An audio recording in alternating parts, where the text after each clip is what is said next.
Hi, everyone. Thank you for joining us for our panel on investing. I'm Rabia Athar. This is Zabreen Khan, and we are the co-founders of HerCapital. For those of you that have joined us before, you know that our investing panels tend to be much more workshop style, and we have gone through in the past the basics of investing, things like opening up accounts, etc. Today, however, we thought we'd make the format for the event a little bit different. And so for today's event, we've decided to have a panel style discussion with 3 experts in their fields to talk about their personal finance journeys and learn from their experiences. Hence the name Hear It From Her. So for quick introductions, as I mentioned, I'm Rabia. I'm one of the co-founders of HerCapital, and this is Zabreen. I, outside of HerCapital, during my day job, work at Goldman Sachs on the public market side, and I focus on systematic trading strategies. Hi, everyone. I'm Zabreen. As Rabia mentioned, I'm her co-founder of HerCapital. Outside of my work with HerCapital, I am working at a venture capital firm here in New York City, investing in growing technology businesses. I'd also like to introduce Elizabeth Yang, who's on our programming team. Hi, everyone. My name is Elizabeth, and I am a current Harvard student studying economics. I am also here on the programming team at HerCapital, as Zabreen mentioned. Feel free to put your questions that you have for our panelists in the live chat, because I will be monitoring the chat throughout the event to raise these questions at our live Q&A with our panelists in the end. So with that, I'll turn it back to Rabia. Thank you, Elizabeth. We have an awesome panel of speakers today. As I mentioned, these are 3 fantastic women that are real experts in their field. We have Sara Nayeem from NEA. We have Winnie Sun from Sun Group Wealth Partners, and Kara Murphy from Goldman Sachs Personal Financial Management. Ladies, I'll let you introduce yourselves, and also thought it'd be useful to maybe kick it off by you talking a little bit about your personal finance experiences and how you got started on your personal finance journeys. So maybe we start off with Sara. Sure. And I think part of my introduction can also be about what I do now, because that definitely played into it. So I was a Harvard undergrad, pre-med, but not 100% committed to med school, got interested in business and finance, ultimately decided to apply to med school, but deferred for a couple of years to go do banking. And then at the end of that 2 years, wasn't sure that I didn't want to be a doctor. So I went to medical school, got an MBA while I was there, and ultimately felt I was more drawn to the business side. So went to Merrill Lynch, back into banking after graduating for a couple of years. And during that time, I started getting interested in venture capital. I hadn't really known much about it prior to that, but I had some friends at a venture firm who I'd known at Yale, and was very interested in it. And around the time that I was thinking I should start, interviewing for some of these jobs, I had heard from other people that when they interviewed for investing jobs, they had their own personal account and portfolio, and they could show how good they were at picking stocks. And so I thought, okay, I just kind of have my money in a bank, and still had student loans at that point and all of that. So this is actually a good opportunity to start working with a financial advisor, and that person can at least help me figure out,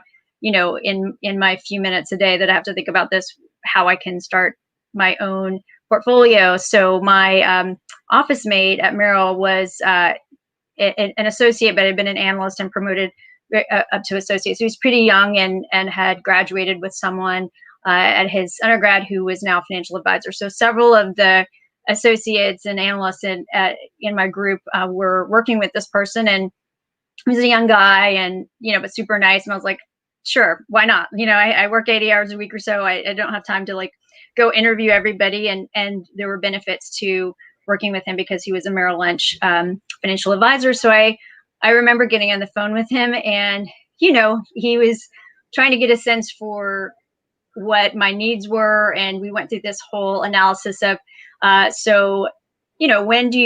many kids do you think you want to have, and do you think you would want to pay for their college, or college and grad school, or neither, and when do you think you'll buy a house? And I'm somebody who just graduated from medical school and business school and was living in a 3-bedroom converted from 2-bedroom apartment with 2 roommates, within walking distance of the office. So it all seemed really abstract at that time, but ultimately, started working with him. I'm continuing, to work with him, and certainly think it's been a great working relationship. And a few years after that, I did end up, getting married, having kids, buying a house and all of that. And it was really helpful to have thought about that, even though back when we first started, it was very nascent. And the other thing I'll say is I never did end up doing a personal account with different stock picks, and it didn't end up being necessary for my, interview process. And ultimately his advice at kind of where I was leaning was, he didn't think that doing too many, maybe some people wanted to do some individual stock picking, but that it wouldn't necessarily be wise to make it a big part of what my investing strategy was. But certainly, we invested across different asset classes. And now, now that I am in the investing world, and even back then as somebody who had confidential information about companies, the one area where I'd want to have enough information and knowledge to invest in biopharma is actually where I have a lot of conflicts. So that's partly why I don't invest in individual stocks, other than the things that get distributed out to me from my job as an investor at a New Enterprise Associates. And been there about 12 years, and it's been a great journey. So I'm happy to talk more as we go through about some of the things I've learned in my own journey. Awesome. Thank you, Sara. And I think one of the really interesting points that comes from your perspective is kind of the balance between potentially going for a professional or doing it yourself. And we'll talk more about this, I think, as we go through. But maybe we go next to Kara. Would love to hear kind of your introduction for the audience, and then also your story. Great. Well, thanks. And so I'm currently Chief Investment Officer at Goldman Sachs Personal Financial Management. And so I'm very lucky to be able to work directly with clients and sort of like thinking about their wealth and investing needs. But I never would have guessed that I would end up in a career like this. If you go way back, I grew up the daughter of 2 English teachers. We talked a lot about poetry at the dinner table, but nothing about finances. And my parents ended up declaring bankruptcy actually right before I headed into university. And so it was, ended up being a very trying time. And so I had an experience pretty early on of what it was like to not have that financial stability when you really needed it. But at the time I thought I was going to be a diplomat. So I studied politics and economics. Fast forward a few years, and I ended up on Wall Street very much by accident, which is why I also like to tell women what a fantastic career it can be, and don't dismiss it. And so I discovered that I loved the markets. And with that, I started to, as I got more and more sort of like personally invested in the markets and what was happening, I started to take a little bit more charge of my financial future. And what has been wonderful is that now I get to marry that sort of excitement, the dynamism, the intellectual challenge of being in the markets and watching stocks and bonds and whatnot every day with how it actually helps people's financial futures, right? To actually take that knowledge and put it to work. So that's been a really exciting journey for me, and both personally and professionally. Awesome. Thank you for that, Kara. And then Winnie, would love to hear your background, your story, and a quick introduction for our audience. Sure. And thank you so much for inviting me to join all of you. I'm so excited to be here with this panel of women. So I am Winnie Sun. I am Managing Director of Sun Group Wealth Partners. I'm a longtime financial advisor now, almost 21 years. You may recognize me. I'm on the CNBC Financial Advisor Council. I'm on Fox Business on Mondays, Digital Trends on Tuesdays, and CNBC pretty much most of the rest of the week. What I do love, though, is I love merging personal finance with social media, with marketing, and bring it sort of in full circle. And, when I was hearing these ladies discuss, I was getting chills because I felt like, we are truly kindred spirits, kindred sisters, if you will, because Sara, I could totally relate to your story and also managing a business as well as juggling the most wonderful thing in life, which is to have children. And then Kara and I are sisters because same here, a child of immigrants coming from Taiwan, didn't know a lot about finance, actually had no clue what a financial advisor did. 3 months before starting college, my parents also declared bankruptcy because they actually invested in something. They were incredible savers, but they didn't understand much about investing, which is really how I sort of landed in this space. It was really to learn more about personal finance, to give more value to my parents and help them through this journey. And prior to being in the financial industry, I actually started and owned a television audience production company out while I was still at school at UCLA, and handled shows such as America's Funniest Videos, Wheel of Fortune, and such. And we were the second largest in the United States, moving thousands of people per week. And then one day, one of my professors reached out and said, you should interview at Smith Barney. Was at Smith Barney for quite a long time. And now I'm here with you. So thank you so much for giving me the opportunity to be here with you. And hopefully we can get you excited about investing and really some of the things that we're doing together now. Awesome. Thank you, Winnie. And moving into, some of the questions that we had pre-prepared, just to let everyone know, we'll start with a couple of questions that we received through our online channels, as well as questions that were coming from our team. And then we'd love to move into the live Q&A portion. So definitely don't be afraid to drop in a comment or a question in the live chat box on YouTube. And we'd love to get to some of your questions towards the end. But to begin, HerCapital's mission, as all of us know, and if you're tuning in for the first time, we are really here to help encourage and empower women to start their personal finance journeys and learn more about investing. And oftentimes, in society, we are told about all the psychological, cultural, and social barriers that women face when they think about investing and managing their money. We'd love for each of you to address some of those barriers. What are some barriers that maybe you experienced when you first came into this finance world, and how did you overcome them? How did you overcome those obstacles to kind of move beyond maybe what society had conditioned us to think as women, and play in a space that has for many years been male dominated?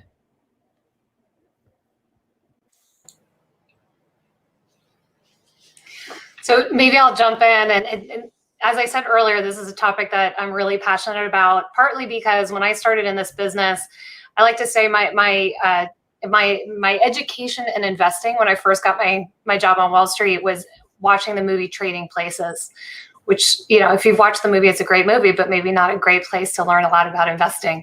But I had this like image that to be successful on Wall Street meant that, first of all, you had to be male, right? Because there were only men in that movie. But you had to be, super aggressive, very fast paced. You had to trade all the time. And I didn't see myself in that at all. And in fact, when I started in the business over 20 years ago, less than 10% of all portfolio managers were women. And by the way, it's the same today. So we haven't made a whole lot of progress, at least in that particular area.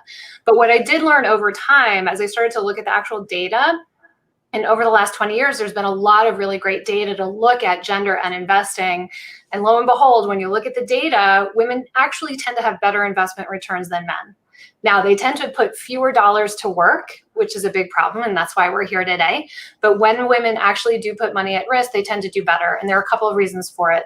One is they tend to be less overconfident. So think about that like very brash, very aggressive Wall Street image that we have. Well, that actually tends to work against people, right? And being less overconfident means you do your more homework, you're more deliberate, and it tends to pay well. It tends to do well over time. The other thing that I love, which is so interesting, is that when it comes to investing, at least, men tend to be more emotional than women, right? They get bigger highs when they have a stock that does really well, and then they have bigger crashes. So I think women, at least when it comes to investing, tend to be more even keeled, and again, like more able to look over the long term. So yeah, Winnie's got the smiley face.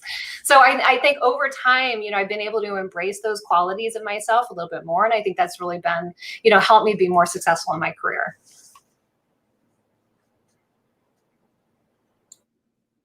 Well, I'll jump in on this too. I think I love this topic because just like Kara says, we basically, let's just put it on the table. There needs to be more women in this industry. And I love this. And I'm telling you, I can tell already, Kara is somebody you want basically to be doing business with, because that merge of heart and caring and also being unique is definitely a beautiful thing. I think, I remember when I first started at Smith Barney, it was kind of like that sort of, I have no idea what I'm doing here. I'm putting on my first suit, walking into the building, and you're right. Everybody looks the same. They're in like these beautiful suits with their names, etched on I think they still do that, right, Kara? Like all that, they have their initials on their sleeves, and everybody has gel, perfect hair, standing really tall. And everybody smells really good, by the way. And then there's us coming in. And I remember being really excited. I'm thinking to myself, my immigrant parents right now are so proud of me being here.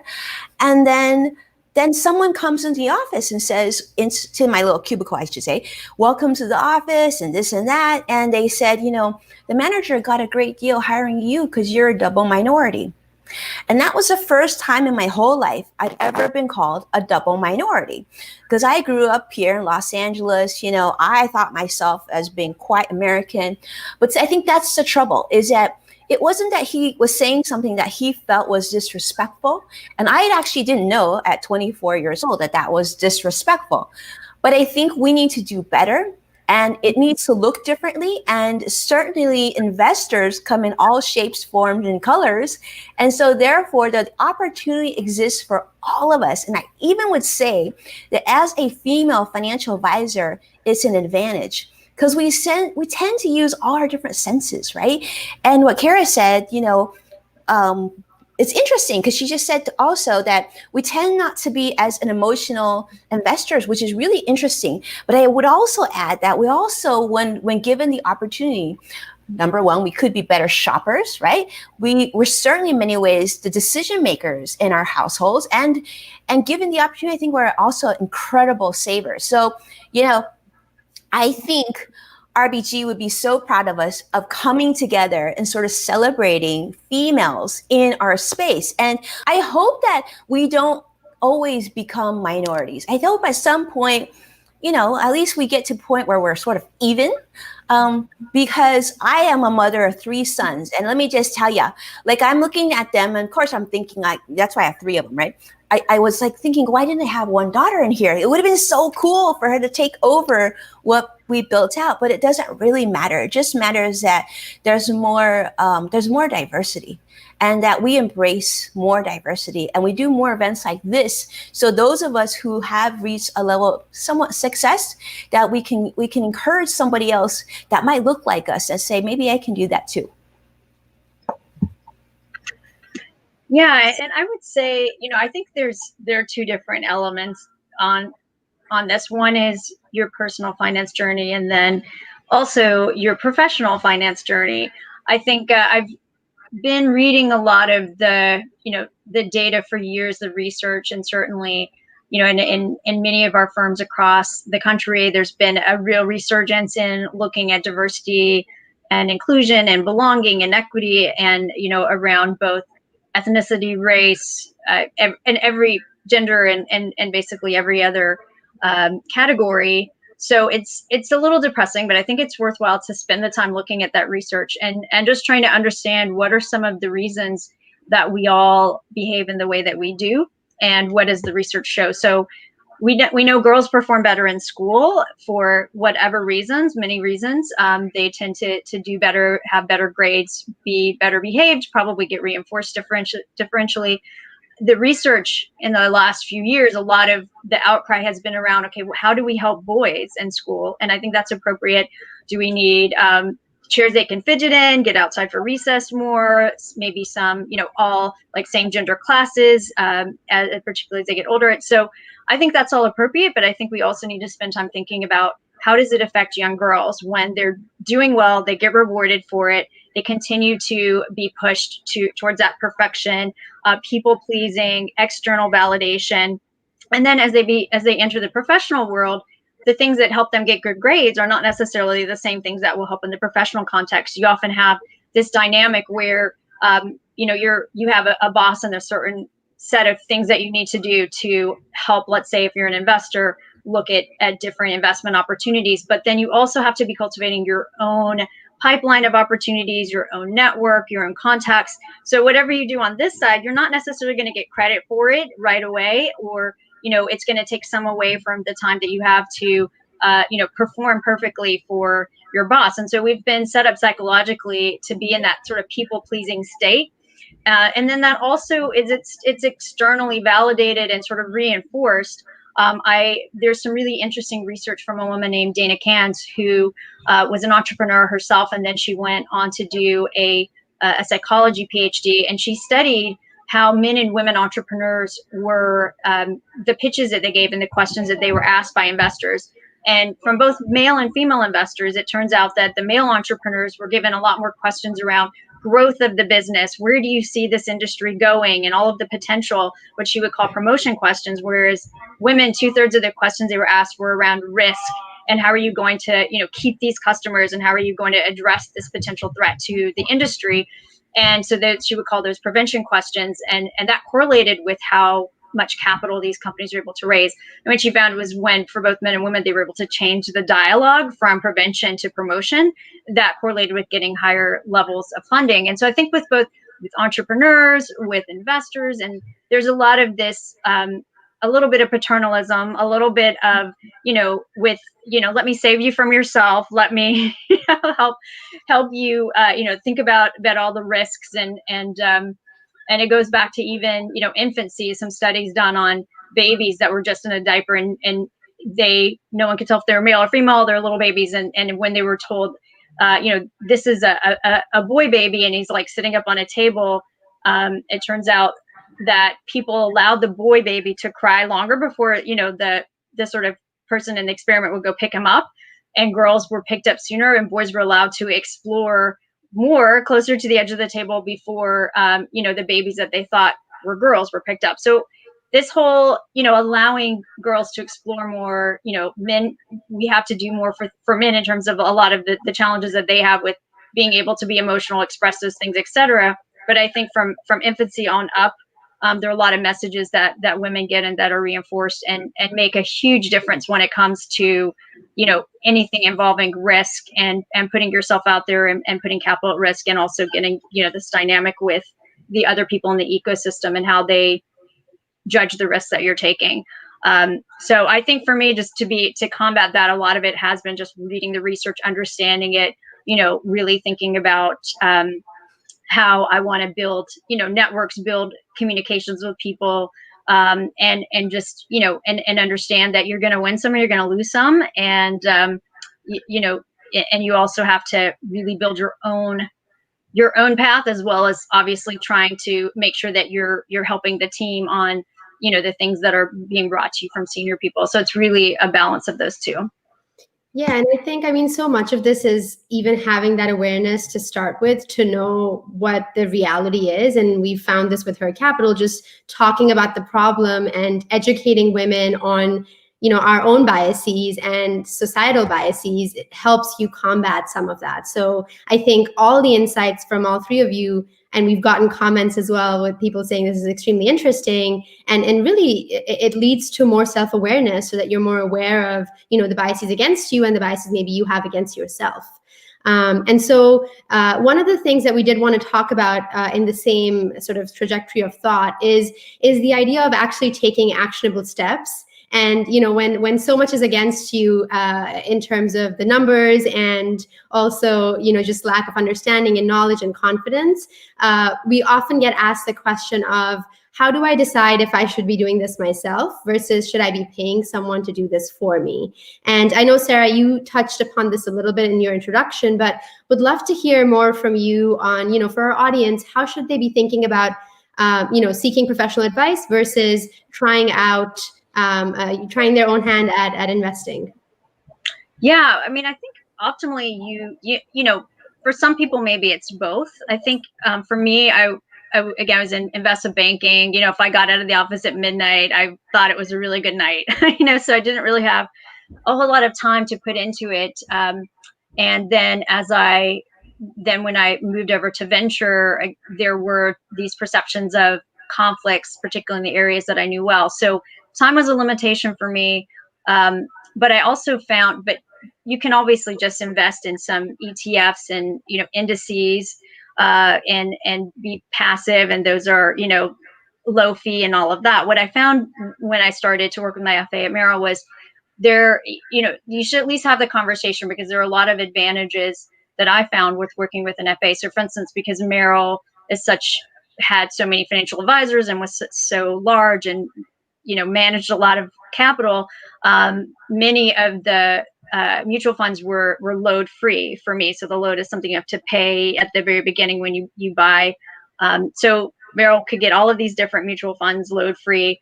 There were other things that he thought of that I didn't even think of, like, okay, well, you want to have this amount of capital in a very low risk place. Like maybe, I would have maybe put it in a money market fund, but he had other suggestions that had equivalent risk but higher return, or they had certain tax benefits, for instance. So there are a lot of things like that that I wouldn't have thought of. And, at the time, again, my net worth was negative because I had a lot of debt, and, it's more just getting that relationship going with him, because I thought, oh, I want to try to, trade some stocks and build my own portfolio. But it definitely made sense. I'm so glad I got involved with him at that time. I think a lot of people say, oh, I don't think I have enough money that an FA would, want to spend their time on me. I would say just have the conversation and see where it takes you. They're obviously, really talented women who have great trajectories involved here and on this, listening to this. So people see that you have a journey ahead of you, and certainly my FA may spend a lot more time with certain other people that have a lot more capital and they're moving it around at a much faster velocity than I am. But I thought it was, for me, really great to, that I had a sort of an excuse to, contact a financial advisor, get involved. And then over time, it's been great for me to have that, to be able to say, okay, I don't need to feel guilty about this area of my life, which honestly, again, I don't really have time or all of the wherewithal to make all those decisions myself. But I feel like, most years we've definitely done better than the market. You have to think about what indices you want to compare to, your risk tolerance and all of those different things. But it's nice because I feel as though I can say, okay, I'm here spending all this time trying to, do what I do, bring in income, obviously, but also someone else is focused on how do we maintain and build that based on our financial goals for me and my family. So for me, it was a good, and then also because of, like I said, some of the conflicts of interest where I just wanted to avoid that altogether. Yeah.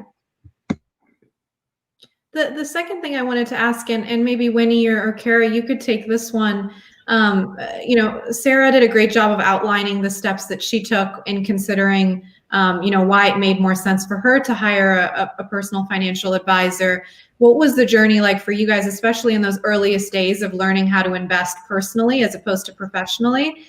Because I know a lot of our audience, are young women either graduating from college or very early in their careers. And I think any tools or resources that you can share in terms of what helped you get up to speed with your personal portfolio would be super helpful to hear, those experiences dating back to whenever you first started building out, your own personal wealth. Well, Kara, if it's okay, I'll jump in real quick. So, I first started investing when I was 19 years old, and it was actually with a financial advisor. So let me share this with you a little bit. I mean, I didn't make a lot of money, but my accountant said, go ahead and open an IRA for yourself. Imagine this scenario, right? When you're just starting off. Imagine if you got a chance to sit with, a doctor at a major hospital and a nutritionist, and they would tell you before you even eat your first plate of food, these are the things that your body likes. These are the things that are actually going to make you feel not so good. These are the things that are going to really let you live maybe an extra 5 or 10 years longer. So imagine that experience, how powerful that would be. So I always say, there's never a perfect time to meet a financial advisor. Yes, are we trained to handle very large sums of money? Absolutely. But we're also trained with having worked with hundreds of clients. I started working with DreamWorks Animation in 2005, helping with stock option plans and helping employees who literally first job out of college. But the key thing is if you find a good financial advisor that listens to you, that can give you maybe a couple points or tips that could help pivot you, it might not even have to do with the exact mutual fund or the exact stock or whatnot, but it might be, instead of doing this, you might want to do this first. Maybe instead of, jumping in, investing here, maybe you first pay off your student loan first. Maybe while you're paying off your student loan, you make sure you also, fund your 401k all the way to the company match. All these little things are sort of little steps to help you reach financial security in the future. So my first advisor that I shared with you, who I met when I was 19 years old, was actually, to be honest with you, not a very good financial advisor. And she actually gave me pretty poor financial advice. But the best part of that is that I learned through that process of what it meant to be an investor, what it meant to get a statement. It got me excited about reading things like CNBC and CBS Market Watch and Yahoo Finance. And it led me to think, hey, maybe I could actually invest for myself for the future. And maybe I could even help mom and dad in the future, right? So what I would say is, if you're even thinking, I want to invest, I would absolutely encourage you to set up a consult with a financial advisor. The first one is typically of no cost, right? And most of us, like myself, are working from home. So set up a Zoom, set up a phone. You could do this for multiple times. Like yesterday, I did like 6 of these meetings with brand new clients that are coming on board. And so you should consider doing that. It absolutely won't hurt you, but it'll give you some tools and some terms that will hopefully make a difference for you long term. Because I will tell you, if I met every client in their teens or their 20s, it would be like a dream come true. And I know Kara feels this way and Sarah feels this way, because if we could just share a little bit of what we know now to you, I mean, it would be bananas. You're so right, Winnie. And I do think, having somebody who's like on your team to help you make financial decisions is so helpful. And I think you can build your team in any number of ways. And I was laughing. I just had a text from my brother saying, should I buy this car? Right? So like, I'm on his team when he's helping to make financial decisions. I said, no, because he doesn't need it. So, but you want to make sure that you have a really strong team around you to help guide you when you're making decisions. I had the very unusual start in that I learned how to invest as a professional before I learned how to invest personally. And to Winnie's point, I wish I had done the reverse and I had started, like a few years earlier. But today, like 20 plus years later, there are so many tools available for people to get educated and to dip their toe in. And so I want to mention a couple. One is absolutely, as Winnie said, talk to a financial advisor, talk to a couple. There's nothing wrong with interviewing a couple different people, understand their different approaches, see if it'll work with you. There are online trading apps where you can actually invest a very small amount of money and track your progress over time. And there are even apps that you can use to do what's called like a paper portfolio or a fantasy portfolio. If you just want to sort of like get engaged, it's a wonderful way to be able to do it. But when I tell people, if you're interested in doing active stock investing, keep it as a very small portion of the overall assets that you have. This is your play money. This is where you're going to learn. This is not necessarily where you're going to find the next Apple, right? And be able to retire at 35. So you want to put a little bit of money to work. You want to be very honest about what your returns are. It's so easy to remember all your winners and forget about those stocks that went to zero or whatever it might be. So you want to be very honest about what your returns over time. And then again, just keep it small relative to your overall worth. And then the other thing that I would say, if you're just getting started and you're lucky enough to work at a firm that has a 401k, use it. That can be your space too. It's a wonderful vehicle to start to build wealth. People's returns in 401ks tend to be much higher than in their personal trading accounts, right? So think about that. That's because you're very consistent in adding money to it over time. So those are really great ways to just get started. Awesome. Thank you, Kara. I think those tidbits are extremely helpful, and we have some questions coming in around what you can do. Those were some real actionable things that you can start doing today. And I think the use of simulators is one of my favorites. There are a ton of online trading apps where you don't even have to put any money in, and you can have a paper portfolio and see how you would do. And that's a really great way, particularly if you're not confident, to get started and to dip your toes. So would highly recommend zero risk and hopefully a lot of reward from that.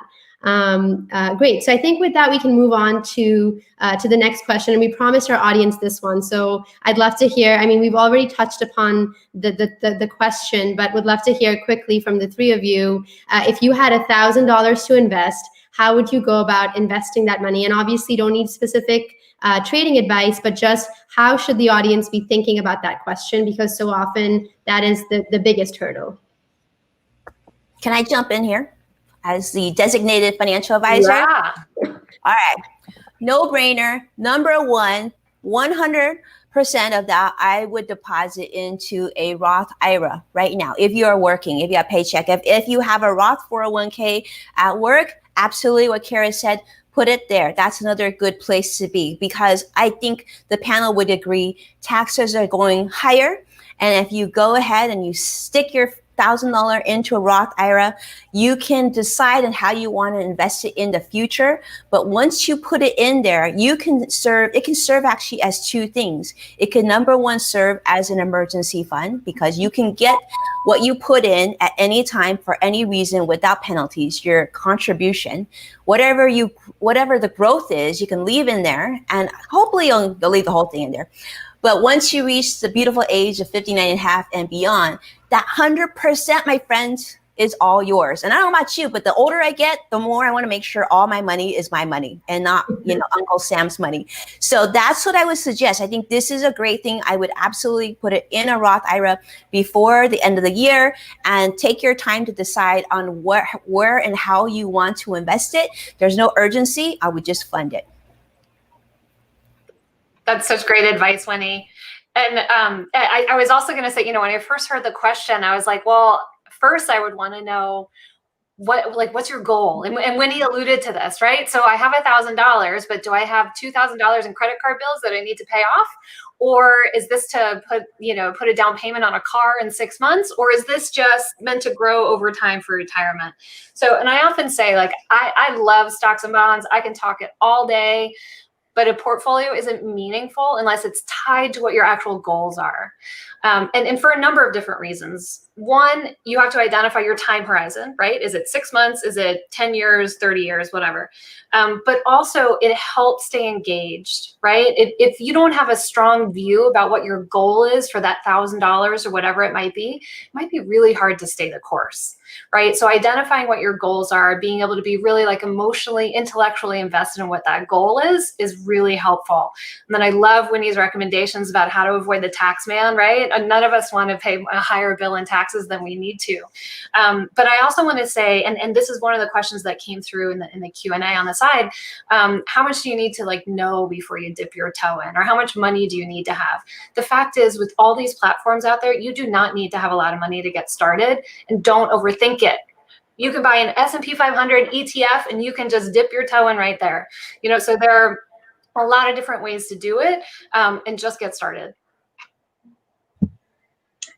Yeah. And I would say, I can just hear my FA's voice in my head, which is, it's got this deep, gravelly voice. Is, you always, but very happy. First we need to make sure you have your emergency fund funded. And I think Winnie's point that you can, use a Roth IRA or Roth 401k to do that is very important. But, certainly there are a few things that you have to say, okay, do you have an emergency fund? Some people say 6 months of, expenses, or however many months you want, depending on your situation.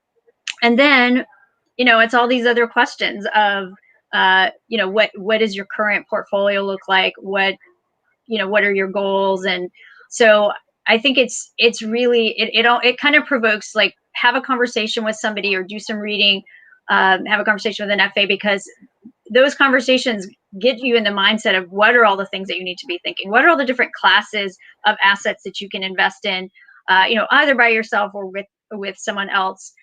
There's, a lot of theory behind this, the efficient frontier, and, I'm not going to get into it all. Things I remember from business school, honestly, that's not what I do on a day-to-day basis, but I know enough to be conversant and to have that conversation with my own FA, and, to think about things like taxes and how do we, how do I give charitable giving? That's important to me. And there's different aspects of every single area of finances where it's helpful to have some input, whether that's from an FA or, maybe from, things that you read or conversations. And I've also seen some questions on the side of how do you get started? I mean, you can Google, financial advisors in your area and just start calling them up or just ask around. I mean, for me, I found my FA just by asking my office mate who he uses.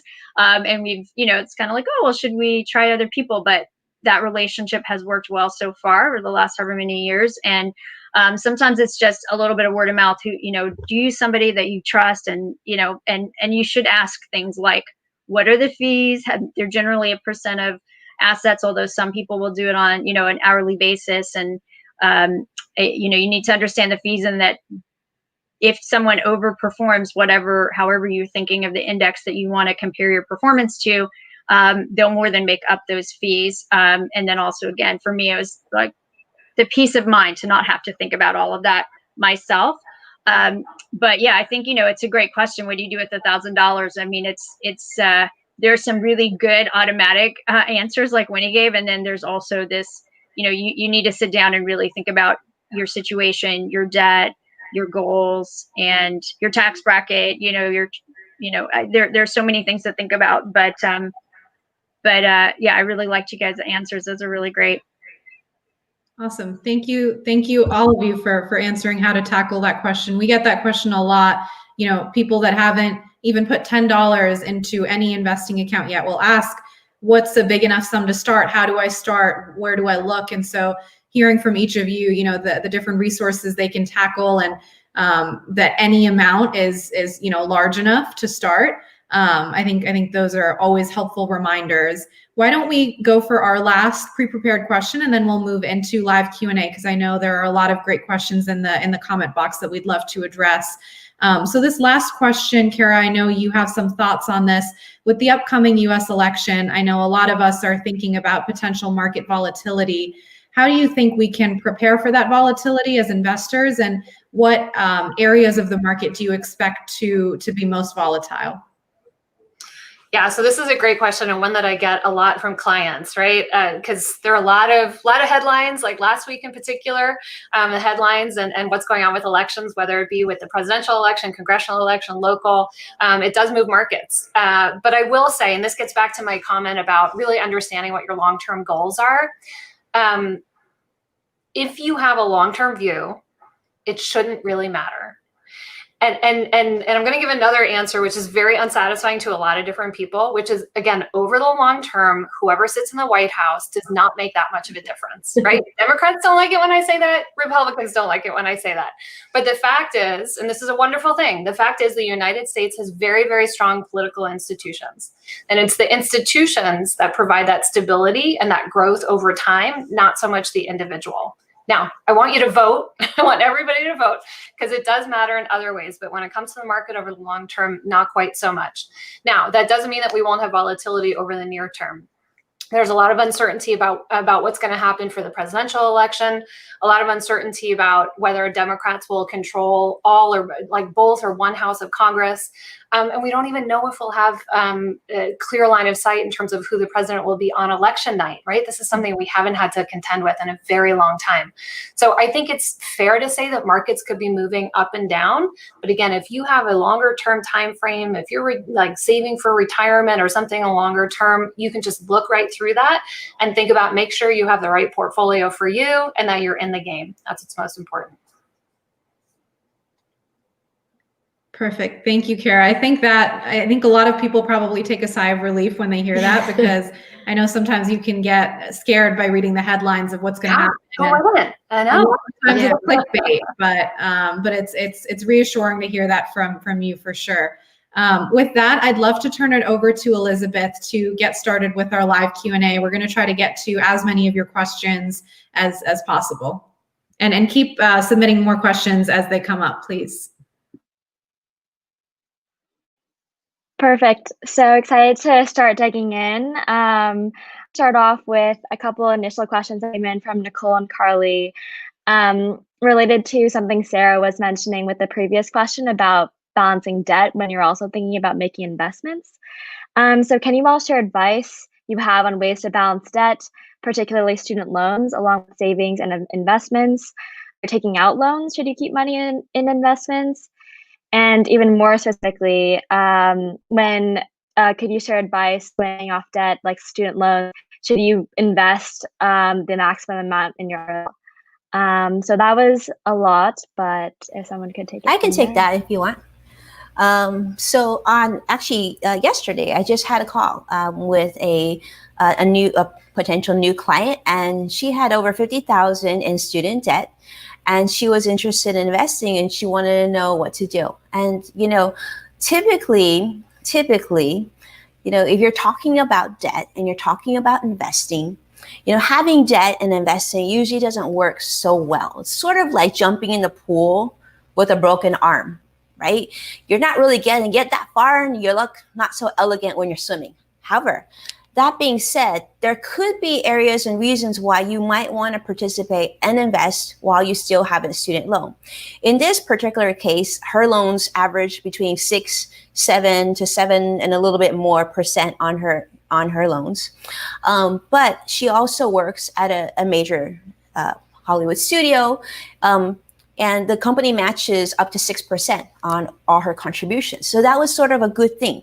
So in her case, we wanted her to continue to tackle her student loans, and how you would do that is the student loan that you have. A lot of you have actually multiple student loans because sometimes they separate them in different allotments.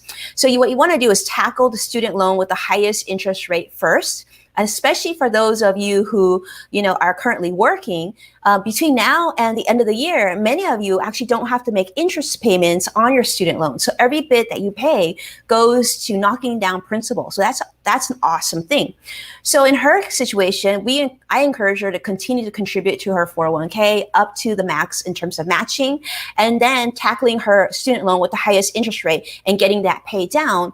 In addition, we also took a look at what she's spending right now, finding a way to, number one, have a discussion with our landlord to decrease her rent, look towards moving home, and looking at other options of other areas where she could actually find money in her budget to be able to get both goals sort of paired away. Because the good news is and I think everybody will agree, when you have money in your pocket, there's really no shortage of things to invest in. Okay.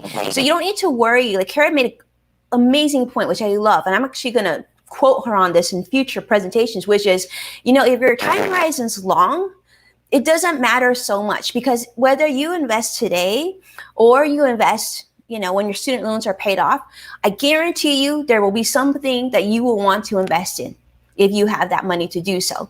So don't feel like you need to rush to do this if you have student loans. I would definitely make student loans a priority, because once you tackle them and I used to be a spokesperson for Sallie Mae. So like me, I paid Sallie Mae forever for my own student loans.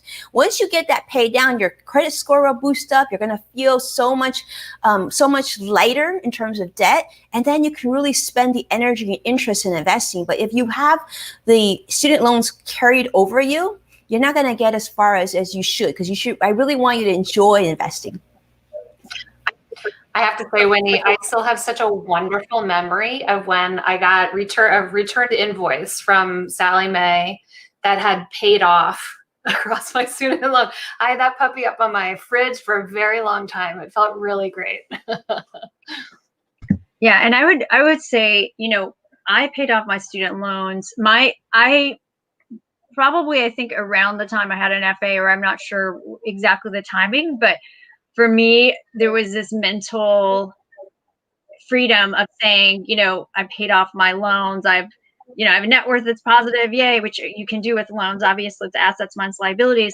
And then as I became, thinking more about personal finance theory, et cetera, my husband, who's a doctor, we still have a lot of student loans from him, but they're very low interest rate, and and we have good credit, so that's not a problem. And so we're just paying those off year by year by year by year by year. I'm like, it's going to take a long time to pay them off, but that we think that money that we could be using to pay it off is going to get a higher return in this whole portfolio of things we've invested in. But so it is really kind of dependent on your situation and what's the interest rate on those loans. You can refinance them in low interest environments. his it hasn't made sense to do that with because they're already so low.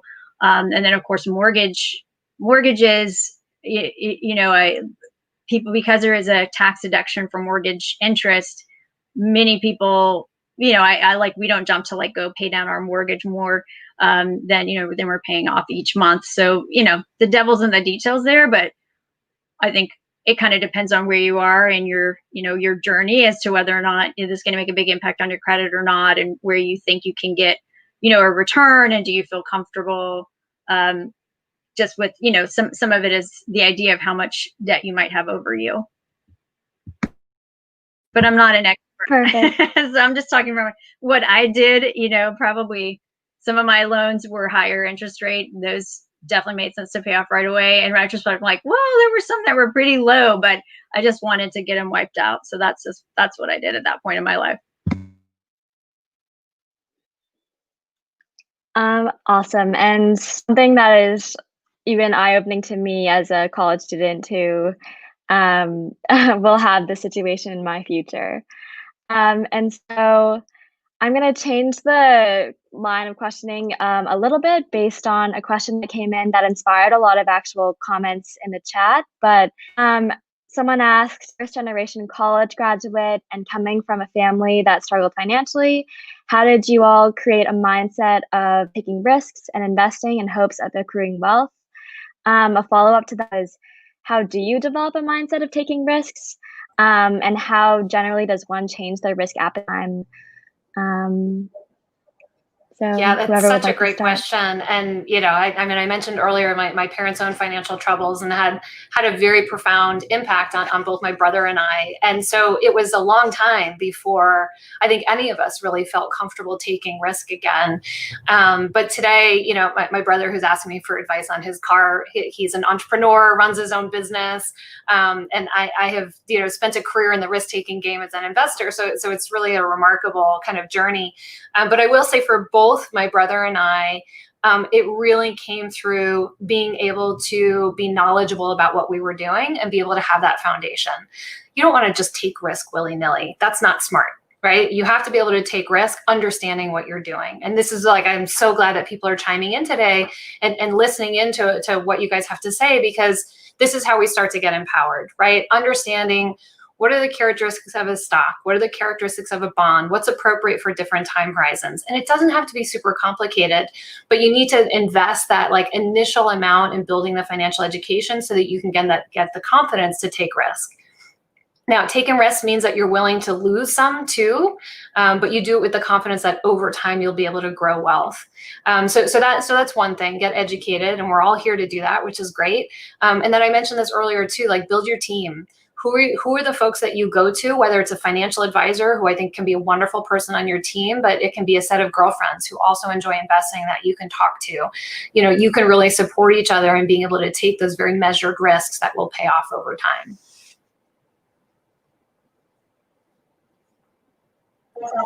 That's awesome.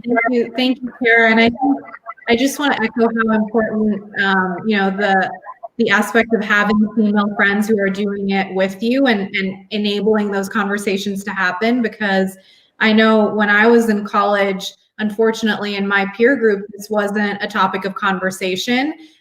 Even when I came into the world of finance after working in tech briefly, a lot of my male colleagues would be having conversations in the bathrooms and in the hallways and when they're getting coffee. And unfortunately, women are not having those conversations. And, at HerCapital, we're really trying to pave the way to make women feel more comfortable and have a safe space to have those conversations. But I love that you address that. And, to all the women watching today, don't feel uncomfortable asking your friend about, if she's investing, how to start investing, talk about your salary, talk about ways to negotiate, talk about, what other benefits you can be getting. I think those are all topics of conversation that are important. And as women, we, for some reason, feel like they're not appropriate to talk about. And we don't have communities where they're discussed, but we'd love to help other women begin those conversations within their own circles and, really feel like this is a safe space where they can ask questions. Even if it feels elementary, there are probably dozens of other women out there that have the same question. And even for me, someone who professionally is in the investing world, I have so many questions when it comes to investing on a personal level. And I'm thankful to have women around me, an older sister, and just people that I can lean on to ask those questions. And so hopefully every woman creates that community for herself. So I really like that you mentioned that, and just wanted to chime in a little. Yeah, I think it's so important. I'm totally with you. And I'll just add, I think what Zabreen was saying, just from our HerCapital experience, we've been impressed by the level of questions that women have been asking. And also, to her point, a lot of us are asking the same questions. So, I think there's hesitance to ask questions sometimes because you feel like you're the only one. And I think the more you voice those opinions or those questions, you'll realize that actually there's an entire group of women out there and men who have the same exact questions. And there's no shame in trying to find answers. Yeah, and I would just say for me, I think I'm very analytical. So I have all these spreadsheets on my computer, kind of freak out. I'm like, oh, how much are we gonna have to save every year if we live to be 100? God forbid, the of us, like, oh my goodness, it's crazy to think that far out. But I like to really analyze things and have a plan. So risk, when I think about, okay, well, let's say we want to save for kids' college, depending on how old they are, even if you just go and do the automatic 529s, they're going to, give you an option of weighting that portfolio based on how close that child is to needing that money for college. So less risk means that's probably a lower, it's going to be a lower return, but with also a smaller standard deviation around it.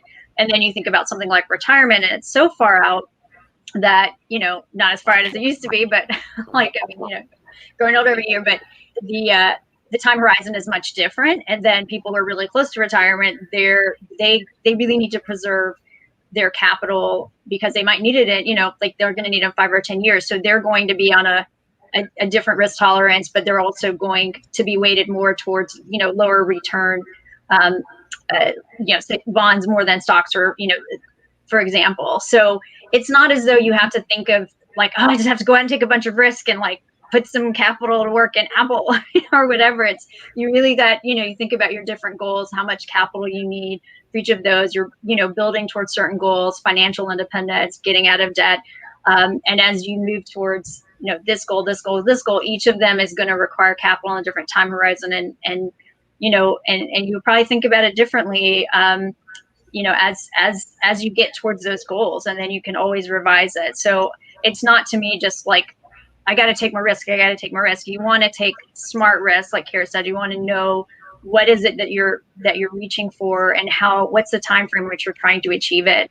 And then, get some good advice from FA, other people reading, so that, you make a smart decision on how you're going to invest the capital that you're trying to grow to that, whatever it is, college, retirement, etc. So that's a great question. And I want to jump in just real quick, because I think, Sarah's point was great. An FA, a financial advisor, a lot of times you feel like you have a question and maybe you don't feel like you have an opportunity to ask that. Maybe you feel like the advisor's too busy, or you haven't made that relationship. And you might feel a little overwhelmed with that. And so one of the things that I started doing when the pandemic started was trying to over communicate with my clients. And through that process, some of my clients were saying, wow, this is good information. If, can my daughter listen, or my colleague, whatever. And then so what I started doing this every single day. When the financial markets close, I go live stream on 6 or 7 different social channels every single day when the financial markets close. And people started submitting questions all the time. And so now about 2 or 3 times a week, they call it AWA, which is Ask Winnie Anything. So what you can do is know that people like myself are out there readily taking your questions, and will answer them live on the show. And there's other sources too. There's so many great financial resources out there. There's even Facebook groups or LinkedIn groups. So don't feel like you necessarily, even if you don't have your own group that you can ask these questions of, know that we exist and we're out there, and we're very happy to answer your questions. Now, we can't answer some of the most very specific investing questions, because legally, based on our licenses, we might not be able to do that on a public forum. But do know, if you tune in, you watch and you learn from Kara and you learn from Sarah and all these people that are literally doing this for a living, you'll pick up so much. And then when you actually start investing for yourself, the thing you want to be able to do is to be able to make the decision on whether or not this is good for you. You might not know exactly what Kara is saying, like every individual investment. You might not know exactly what Sarah's spreadsheet really reads, but in your gut, you should be able to identify, yes, that's good for me, or that's not good for me, and let me try. And to get over that, I mean, you know, I always say it's funny, but it's true, right? Money solves a lot of problems. Money certainly solves a lot of fear too. So in the financial industry, there's a saying that, you know, money is like a bar of soap. The more you rub it, the smaller it gets. So my theory is, well, why stop with one bar of soap? I'll go out and collect soap, right? So find ways, focus your energy on finding ways to create a side hustle to your hustle. That's my theory. You know, find other ways to bring in income, and then that will help alleviate some of the stress of starting to invest, because it's a smaller portion of your overall financial pie. Then you can make good decisions. And then when you see the money go up or down, it doesn't affect you as much emotionally. But, you know, Kara already established, I mean, you're female, so therefore you're a superhero. So don't forget that. You know, it's just like literally taking. Here, Winnie. We all are. We all are. And my boys too. You know, we all, it's a beautiful thing, but just like, it's not that scary. The pool's not that cold. Like, try investing a little bit, and I think you're going to really love it. That was great. And I know we've come up to the hour, but just want to squeeze one last question in, coming from Rachel, pivoting the conversation a little bit to investing professionally. So for women interested in entering the financial, especially in the financial advising arena, how do we get started? Education first and then a job? Or what in general are the best places for career growth? Yeah, maybe I'll tackle that. And I'd love to hear what Sarah and Winnie have to say on this. Because again, like, I ended up on Wall Street very much by accident. My last math class was in high school. So I do not have a typical background. And I had the great fortune of getting my CFA while I had started working on Wall Street. So if you are fortunate and you really want to be specifically in investing, that's a great program. There's also CFP, right, where you can get to be a financial professional. So there's some great certification programs.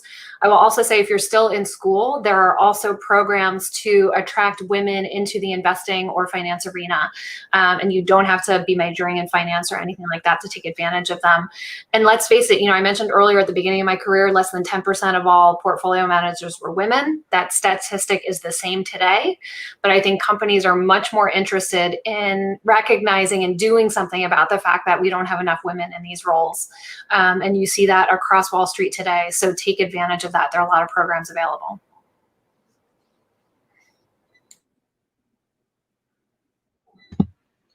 I mean, I'll say I talk to a lot of people who want to get into venture capital. I think it sounds really glamorous for some reason. I mean, it is a great career. I've enjoyed it a lot. But you know, I'll just give a comment on how we tend to hire at NEA, and the past people come into venture from what I've seen. So, and I do biopharma venture, but I think it's similar on the tech side. We usually come in at kind of the associate level after 2 years of investment banking, consulting, equity research. Sometimes they're, you know, corporate finance or something like that within a company, business development. So, you know, 2 to 4 years of that, and then they go into, you know, it kind of opens the door to investing jobs. There are a small number of investing jobs that are open to people right out of college, but those are pretty few and far in between. And then the other way to go about getting into, you know, venture is if you're on more of the operating side and you're, you know, become a C-level executive. So you work your way up, and then you come in more like after you've had that more operational career. So I think it's definitely, there are definitely some feeder industries. And I would say, you know, I did banking. People call it the best, 4-year job you do in 2 years because you just work so hard at it. But a lot of these other, consulting, equity research, these are all, great careers to do for a few years. Some people do it longer, but they open a lot of doors. But there are definitely some non-traditional ways to get into, professional investing. I know Venture the Best, or hedge funds as well. But it's I'd say those are the most common sort of paths. Okay, and I'll close it up then. So for those of you who are interested in being a financial advisor, amazing. I love it, because music to my ears. But let me tell you the reality of it is, at these larger firms, and I would say one of the best ways to become a solid, strong financial advisor is time in the industry. Like, you can't discount experience. I always say, if you're looking for a financial advisor for the first time, I'd recommend finding someone who's been in the industry for more than 10 years, because then they've been through a good market and a bad market, which, if you haven't been around for 10 years, you probably haven't seen a bad market. Now, that being said, in the financial industry, there's sort of a saying that financial firms typically look at hiring or recruiting kind of like throwing spaghetti on the wall. They're looking for who actually survives the industry, because the reality is, aside from being able to invest well, knowing how to build a portfolio and put together a financial plan, a good portion, if not the majority of our roles, is to build a practice, to bring in clients, to be an entrepreneur. So it's interesting, because a lot of these larger financial firms, they hire employees to run entrepreneur jobs, right? So a good portion of my day is I'm on the news all the time. I have like the largest financial tweet chat on social media. I contribute to Forbes and Shaunaland and all these different places. The reason we do this is because we have to have clients to be able to serve. So sometimes I think we find, you watch the movies on Wall Street, everyone's in a beautiful suit, everyone looks like a supermodel and everything. But the reality is, it's a lot of hard work, and it's not really suitable. Like, typically, the three of us probably didn't meet the typical success story, because, like, when I started as a financial advisor, I didn't know anybody wealthy. Right? I was my biggest client. I sold my business to a competitor in the television audience production industry. And then, I was my first real client. But the thing is, we have to constantly rejuvenate, constantly bring in new clients, because some of your clients will retire. Some of them, something will happen. Anyway, the gist of it is, you got to look at this business almost as 60 to 70% marketing and building a practice, building a business, and 30 to 40% managing money. And if you know your personality is designed for something like that, then I've got a job for you, because it's a great industry. It's an incredible career. It is one that is a beautiful thing, but it is absolutely not easy. And, sometimes people ask me, would you want your kids in this industry? I think it's a great question. I said, helping others with their finances, absolutely. But the what it takes to get there, you got to ask and do a deep dive and see if that's what you really want to do. But if you can get through there, I'm telling you, it's awesome. Thank you. So I guess we'll close with that. Thank you to each of our wonderful panelists for taking time out of your busy schedules and speaking to our audience. Thank you. Thank you. It's a lot of fun. Thank you. I think it was wonderful to hear about all of your, personal trajectories. I know each of you experienced different things, have different backgrounds, and ended up in a slightly different place. So I think it was great for our audience to be able to hear that and hear about your personal as well as your professional investing journees. If you would like to follow our speakers, a lot of them have presences on Instagram, on Twitter, so definitely feel free to look them up, and you can continue following their career trajectories and ping them questions. On our end, feel free to follow HerCapital. You can hit subscribe below on this video, and then you'll also see links to a number of our social media platforms, including LinkedIn, Twitter, and Instagram. Lovely having everyone here. If you RSVP'd for the event, you should also be getting a follow-up email with a few additional resources, as well as a live recording of the event. And we look forward to having you at the next one. Thank you all for tuning in. Thank you. Thank you. Bye. Bye.